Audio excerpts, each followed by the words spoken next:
C'est environ 72% population carcérale là qui peut jamais présenter devant juge naturel pour décider sous caillou d'après la loi. Ministre Justice et Sécurité publique là, M. Camille Junior Edouard, estimé c'est une injustice grave système nan fait moun sa yo qui compte parfois fait plus temps en prison parce que ça la loi prévoit pour action yo commettre là. Ministre Lancroix, aucun état de droit pas qu'à construire dans un pays les mêmes citoyens yo a victime injustice dans propre système judiciaire la caillou.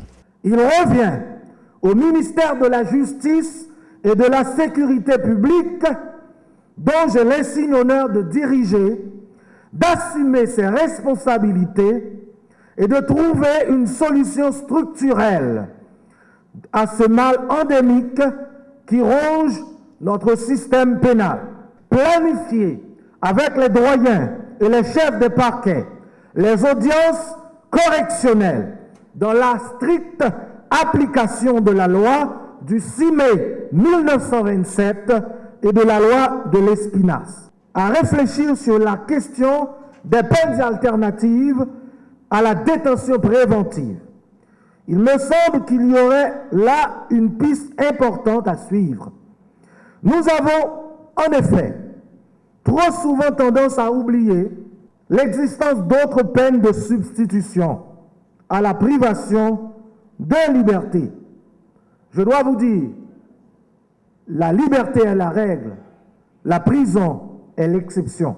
Je suis convaincu que le recours à ces peines alternatives pourrait être beaucoup plus respectueux des droits de la personne humaine et plus bénéfique pour la collectivité.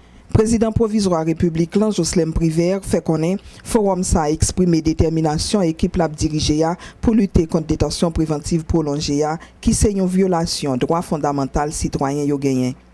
Chef l'État a rappelé constitution c'est seul boussole cap guider action gouvernement dans intérêt population haïtienne nan.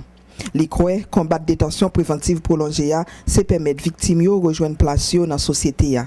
Il me plaît cependant à l'occasion de ce forum de rappeler que j'ai en maintes occasions pris l'engagement de travailler durant le court mandat qui m'a été confié à ce que l'exécutif joue sa partition pour l'instauration d'une justice forte et équitable et à l'établissement d'un véritable état de droit dans le pays.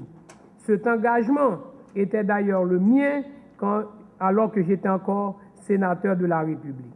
Aussitôt, le gouvernement que j'ai mis en place, j'ai instruit le ministre de la Justice, M. Camille Junior Edouard, de tout mettre en œuvre pour stopper le délabrement de notre système judiciaire. Le forum de ce matin veut donc exprimer la détermination inébranlable et indéfectible de mon administration à combattre ce fléau que représente la détention préventive prolongée. Qui ne ternit pas, pour reprendre les propres termes du représentant de l'ambassade des États-Unis, la justice, elle ternit aussi l'image du pays, la détention préventive prolongée. Ministre Justice l'a demandé la police pour lui bien monter dossier le l'a arrêté yon moun pour reproche la police a arrêté, la justice a plagué a fini. Gadso République lan annoncé mise en place une commission après 2 journées atelier sa yo k'ap gen pour al dans 18 juridictions pays pour garder dossier moun qui dans prison yo. Commission sa tou ap gen pour réfléchir sur réinsertion post-carcérale prisonnier k'ap libéré yo pour aider yo tourner citoyen honnête qui pral utile société a mais qui pap servi comme entrave pour justice haïtienne nan.